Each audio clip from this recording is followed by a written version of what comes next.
The doctor looked down at the 7-year-old boy and delivered the diagnosis that would change everything. "Your heart is weak," he said to young Jean-Claude Van Damme. "You won't live a normal life." The boy heard those words and made a decision in that moment. 35 years later, that same boy would become the world's most iconic action hero. But this isn't a story about overnight success. This is a story about a Belgian farm worker's son who arrived in Los Angeles with nothing. No money, no connections, no English. This is about how he lived in the back of a car, cleaned carpets by day and trained obsessively by night. This is about how one moment, one physical feat that seemed impossible changed Hollywood forever. His name is Jean-Claude Van Damme, and his story proves that desperation, when combined with relentless discipline, can transform a nobody into a legend. Antwerp, Belgium, 1954. A factory worker named Jean Van Damme welcomed his son into the world with a hardened heart and calloused hands. Jean was not a sentimental man. He believed in discipline, physical strength, and the iron will of hard labor. "Weakness is death," he would tell anyone who listened. But his wife Elise worried about the infant. The doctors had warned them the boy's heart was fragile. Survival was uncertain. Jean Van Damme heard the diagnosis and made a decision.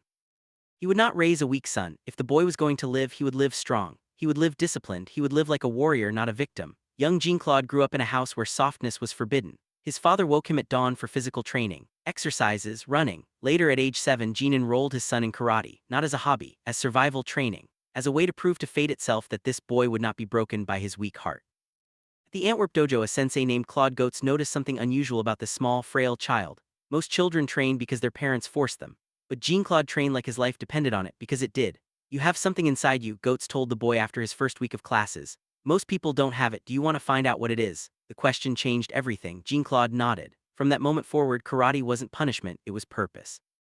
By age 15, Jean-Claude Van Damme had won the Belgian National Karate Championship. He was lean, muscular, and impossibly fast, but he already understood something crucial: Belgium was too small, the championship was just practice. The real goal was beyond the horizon, in America, in Hollywood, in the world. He began training in other disciplines: dance, theater, gymnastics, every physical art form he could access. His father watched this obsession grow and said nothing, but his silence meant approval. The boy was becoming what he was meant to become.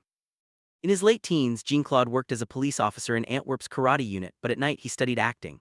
He performed in small theater productions. He learned to move with grace as well as power. He understood that the body was an instrument, and he was learning to play it like a master musician. But Belgium could not contain his ambition. Every night he watched films from Hollywood. He saw action heroes, fighters, performers, and he asked himself one question: why can't that be me?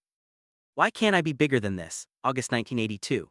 Jean-Claude Van Damme arrived at Los Angeles International Airport with a single suitcase, $847 in his pocket, and a dream that seemed impossible. He was 22 years old. He spoke broken English. He knew nobody. He had no agent, no connections, no strategy beyond raw determination. His first week in LA, he rented a motel room in a neighborhood that made his skin crawl. Thin walls, cockroaches.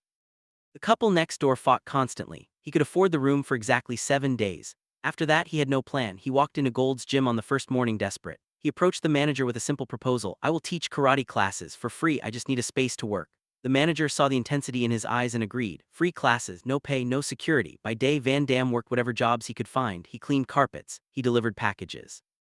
He worked construction. He made $50 as a background extra in low-budget films where nobody noticed him. Each night he returned to the gym and taught karate to people who had money while he had nothing. Within 3 months he moved out of the motel and into his car, a 1982 Honda. The back seat became his bed. He would shower using a garden hose at public parks. He would wash his clothes in gas station bathrooms. Other people would have quit. Other people would have called their families and admitted defeat. But Jean-Claude Van Damme was not other people. Every morning at 5 a.m. he would wake in the back of that car and begin his routine: 30 minutes of running through the streets of Los Angeles. Then gym, then karate.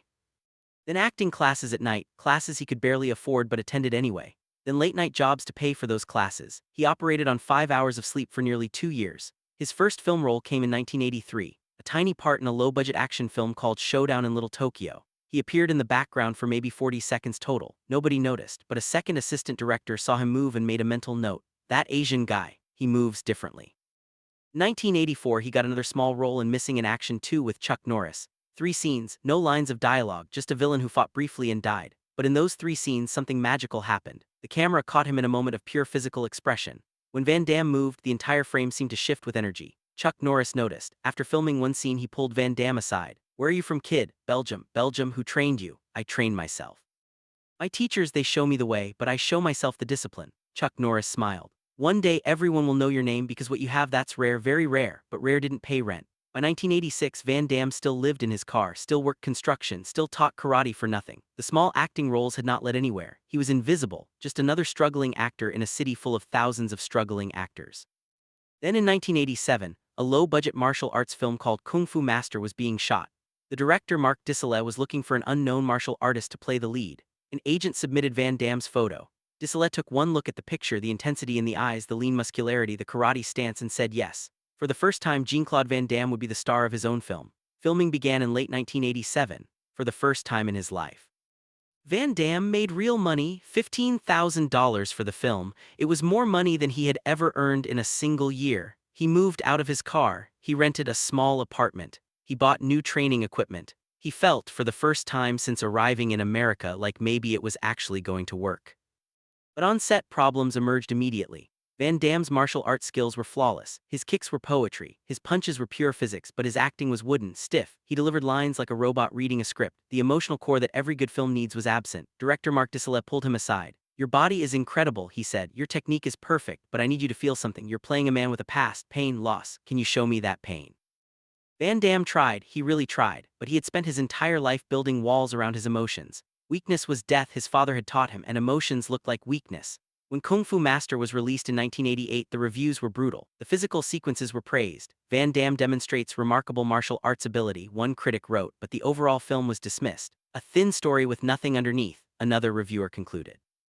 In the performance, Van Damme moves like a machine, there's no humanity here. The film made $3 million worldwide, a financial disaster. Van Damme watched his dream collapse in real time. More devastating than the money loss was the realization he was not good enough. His body was not enough. Hollywood didn't want a martial arts robot. Hollywood wanted an actor who could move like a martial artist, and he didn't know how to be that. For 6 months, Van Damme fell into deep depression. He considered leaving Los Angeles. His father had written letters offering him a job back in Antwerp. "There's work here," his father wrote. "Real work, stop chasing fantasies." Van Damme sat in his small apartment and seriously contemplated giving up. He had failed, the system had rejected him, maybe he was not meant for this. Then one afternoon his phone rang. It was an agent. "There's a producer named Joel Silver." "You know who that is?" "No. He's huge, Oscar winner, he produces major films, he saw you in something, he wants to meet you." Joel Silver's office was on the 14th floor of a building in Century City. When Jean-Claude Van Damme walked in, he felt every inch the outsider. The other people in the waiting room looked like actors. They looked right. Van Damme looked like a fighter who had wandered into the wrong building. Joel Silver was a man in his 50s with the confidence of someone who had made 9-figure films. He looked at Van Damme and got directly to the point. "I have a science fiction action film," he said. "Universal Soldier. The main character is a cyborg, a reanimated dead soldier. Most of the character doesn't speak. But when he moves, he needs to move like nothing anyone has ever seen. He needs to move like a machine that's becoming human again. Can you be that?" "Yes," Van Damme said. "The thing is," Silver continued, "I've seen your last film, you can fight, but can you act? Because this character has complexity, he has a journey. By the end of the film, he becomes human, you need to show that." Van Damme thought about Kung Fu Master. He thought about the reviews, he thought about those months of depression. "I can do it," he said, "I will do it." Joel Silver studied him for a long moment. "Okay, you get one chance, don't waste it." Filming began in early 1989. The director was Roland Emmerich, a German filmmaker known for perfectionism and technical precision. The budget was $23 million. For Van Damme, who had made $15,000 on his last film, this seemed like the resources of a nation-state. On the first day of filming, Van Damme was nervous, terrified actually. He showed up on set early and stood silently watching the crew set up the lighting. Emmerich approached him. "Today we film your first scene. Are you ready?" Van Damme nodded. He wasn't ready, but he said he was. The scene was simple. His character, Luc Devereaux, wakes up in a military facility with no memory. He looks confused. He sees his hands and stares at them like they belong to someone else. He tries to stand, but his body doesn't respond correctly. The movement should be robotic, mechanical, and human. "Action," called Emmerich. Van Damme began to move, and something extraordinary happened. He drew on everything he had learned in his body's entire history. He moved like a machine. Discovering what it meant to be a machine. Muscles tense, movements precise but slightly wrong, like someone operating a body they didn't fully understand. Emmerich watched from behind the camera. His face didn't change. When the scene ended, he said, "Cut, that was, let's go again." They filmed the scene 17 times. Each time Van Damme brought something different, not better necessarily, just different angles on the same emotional truth, a being discovering consciousness. On the 17th take, something shifted. The camera caught Van Damme in a moment of genuine vulnerability. His character's face showed fear, real fear, for just a fraction of a second. Then the machine face returned. But that moment of humanity, that brief glimpse of emotion breaking through the programming, was cinema magic. "Perfect," Emmerich said. "That's the take." Over the following weeks, Van Damme worked harder than he had ever worked. Every night he studied the scenes for the next day. Every morning he prepared mentally. Every afternoon he executed with absolute precision. He was no longer the Belsian kid making it up as he went. He was a professional actor learning his craft at the highest level. Then came the fight sequences. Emmerich had hired the finest stunt coordinators and fight choreographers in the business. They designed sequences that would be spectacular but also realistic. Van Damme's character was supposed to be the perfect soldier, faster, stronger, more efficient than any human could be. One particular sequence became the centerpiece of the film. Luc Devereaux faces multiple soldiers in hand-to-hand combat. The choreography called for him to move with superhuman speed, kicks that seemed to come from impossible angles, strikes that defied physics. The stunt coordinator, a legendary figure named Dwayne Fletcher, watched Van Damme run through the combination once without cameras rolling. When it was over, Fletcher approached him. "How did you do that?" Fletcher asked. "Do what?" "That kick from the standing position. That's not possible. Your body weight is all wrong. You shouldn't have the lift necessary." Van Damme shrugged. "I trained for it." "No," Fletcher said. "You trained for a different kick. This one, you invented it. That's not technique. That's something else. That's genius." The fight sequences were filmed over 5 days. Van Damme performed every significant stunt himself. No body doubles, no tricks. When he kicked, he kicked. When he fell, he fell. When he moved, it was his body creating the impossible motion. By the final day of filming, Roland Emmerich had stopped directing Van Damme like an actor. He directed him like a tool of cinema, pointing him where to be, letting the camera capture his natural genius. There was no need for notes or corrections. The boy from Belgium had become something the director had never seen before, a perfect fusion of martial artist, dancer, and actor. But there was one moment that would define not just Universal Soldier but Jean-Claude Van Damme's entire legacy. It was during an escape sequence. Luc Devereaux is trapped in a corridor of the military facility. Soldiers approach from both sides. Escape seems impossible. The choreography called for him to use a precisely executed aerial maneuver to evade fire and reach an upper ledge. The sequence required Van Damme to perform a movement that had never been executed on film before. A complete split, 180 degrees while airborne, suspended between two walls. Then from that position, transitioning into a climb up the wall using only finger strength. It was insane. It was impossible. It was perfect. Van Damme studied the sequence for hours. His flexibility was legendary, the result of decades of training. His strength was equally legendary, but combining them in this specific way in this exact moment required perfect timing and absolute confidence. They set up the cameras, multiple angles, slow motion available if needed. The stunt coordinator reviewed the safety protocols 3 times. There would be a mat below, but if Van Damme fell from that height, serious injury was possible. "Ready?" Emmerich asked. Van Damme closed his eyes. He thought about the motel room in 1982. He thought about living in his car. He thought about cleaning carpets for minimum wage while dreaming of moments exactly like this. He thought about his father saying weakness is death and his mother saying you can be anything. He thought about the doctor saying he wouldn't live long and proving him wrong every single day. "Ready," he said. The camera rolled. Van Damme approached the corridor. The soldiers fired blank ammunition, sounds added in post-production. He exploded into movement, a run, a leap. Midair, he opened his body into the full split position. His legs spread 180 degrees parallel to the ground, his arms extended for balance. For one eternal moment, he hung suspended in space, his body defying gravity and human limitation.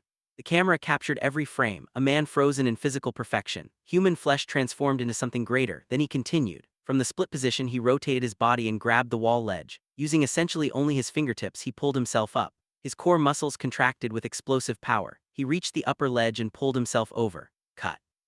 Emmerich shouted, silence on set. Then the entire crew began clapping. It wasn't an emotional response to a good take, it was awe, genuine awe. They had just witnessed something that shouldn't be possible, that shouldn't exist, but it did. The stunt coordinator approached Van Damme. "I've been doing this for 30 years, he said. "I've worked with the greatest athletes on the planet. I've never seen anything like that. That wasn't training, that was art." Universal Soldier was released in July 1992.